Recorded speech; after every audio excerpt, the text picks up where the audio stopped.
Now we're gonna talk about the flare scratch. It's an open fader scratch, and it's the same movement as a chirp.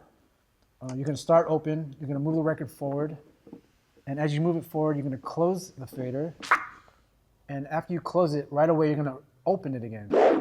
So it's,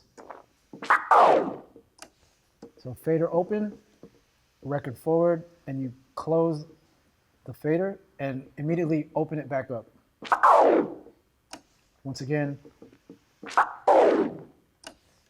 So it's, and then when you go back, it's the same thing. The fader is open.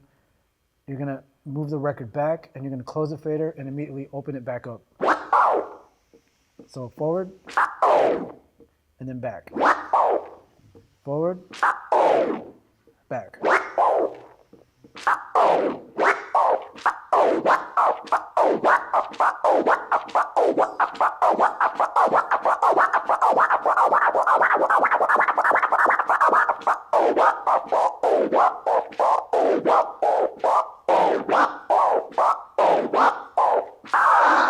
Just remember that when you do it, you want to immediately close the fader and open it back up.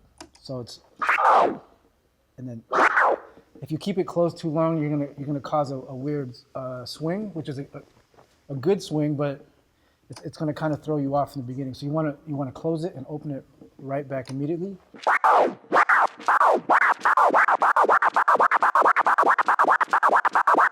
How it sounds without the fader is.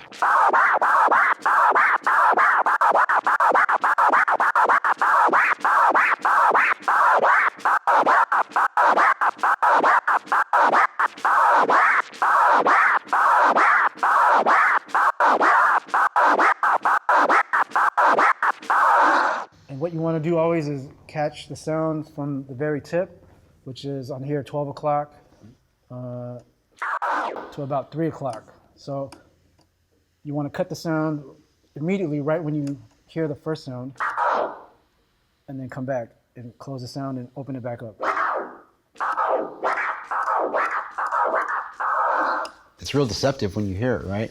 Because it's, what do you call it? Extra sound, extra click. Yeah. You're clicking the fader once, you're closing it, opening it back up, but you're getting two sounds out of it. Right. And for the longest time, that was a big mystery. Yeah, that's what baffled me when I heard it. Nobody could figure it out. Yeah, it took me forever to learn the flare scratch in general. Yeah, same here. Yeah, it took me a good month or two. Yeah, it's basically the reverse of a transform. You know, a transform, you're starting closed, opening the fader, closing it. With this one, you're starting open, closing the fader and opening it. So it's the reverse of a transform scratch, which is a weird thing. It's a tough thing to grasp when you're so used to closed fader scratching. You know what I mean? Got to break a lot of habits. Yeah, exactly. Sure. And I'll do this slow. You're gonna start out open fader and end open fader.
And that is a one-click flare.